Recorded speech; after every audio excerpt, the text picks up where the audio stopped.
हम पढ़ेंगे भारतीय दर्शन की विशेषताएं। भारत के विभिन्न दर्शनों की निम्नलिखित सामान्य विशेषताएं हैं। संसार दुखमय है। भारतीय दर्शनों में संसार को दुखमय माना है। जैसे बुद्ध के आर्य सत्य, सांख्य के 3 दुख, गीता उपनिषद की अपूर्णता की विचारधारा भारतीय दर्शनों को दुखों का प्रवक्ता बताती है। लेकिन यह निराशावादी नहीं है, क्योंकि यहाँ कर्म की प्रधानता बताई गई है। दुख और निवारण दोनों के वर्णन के कारण यह प्रारंभ में निराशावादी तथा अंत में आशावादी दर्शन है। आत्मा की सत्ता में विश्वास। भारतीय दर्शनों में चार्वाक दर्शन के अतिरिक्त सभी भारतीय दर्शन आत्मा की सत्ता में विश्वास करते हैं। उपनिषदों का आत्मानं विद्धि, बुद्ध का अनुभववाद, जैन का चैतन्य, न्याय वैशेषिक का यथार्थवाद, शंकर के सच्चिदानंद आदि इस विचार को पुष्ट करते हैं। भारतीय दर्शन पुरुषार्थ साधन के लिए है। भारतीय दर्शनों का सबसे महत्वपूर्ण तथा मूलभूत साम्य यह है कि वे सभी दर्शन पुरुषार्थ साधन के लिए हैं।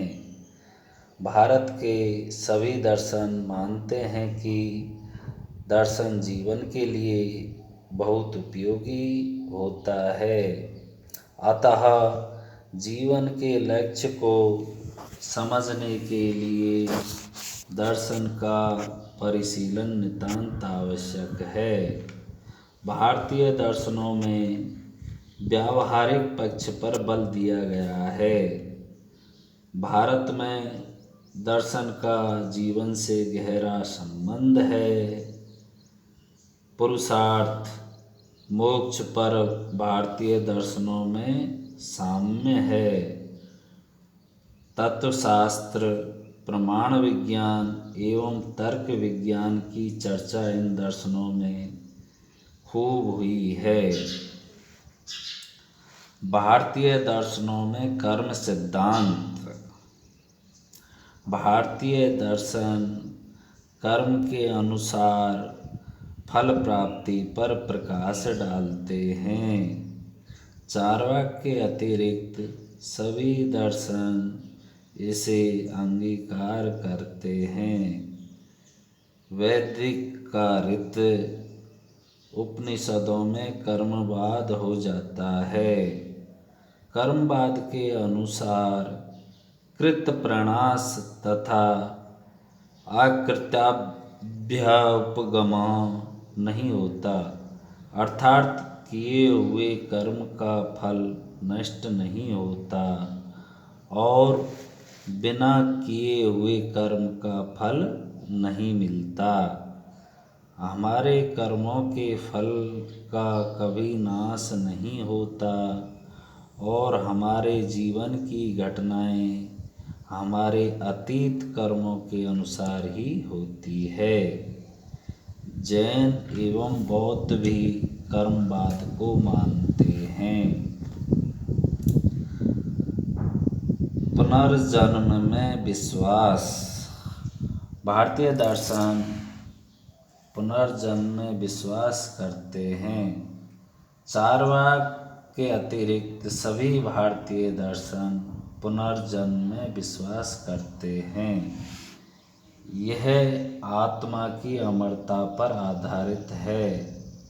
गीता का पुनर्जन्म सिद्धांत, बुद्ध की नित्य आत्मा विना इसकी व्याख्या, सांख्य योग का सूक्ष्म शरीर तथा न्याय वैशेषिक की शिशु के हंसने रोने की व्याख्या इस सिद्धांत के प्रति समानता दिखाती है। अज्ञान ही बंधन का कारण है। भारतीय दर्शनों की एक समानता यह है कि वे अज्ञान को बंधन का कारण मानते हैं, अर्थात तत्व ज्ञान के अभाव में शरीर का बंधन होता है और दुखों की उत्पत्ति होती है। तत्व ज्ञान से ही मुक्ति।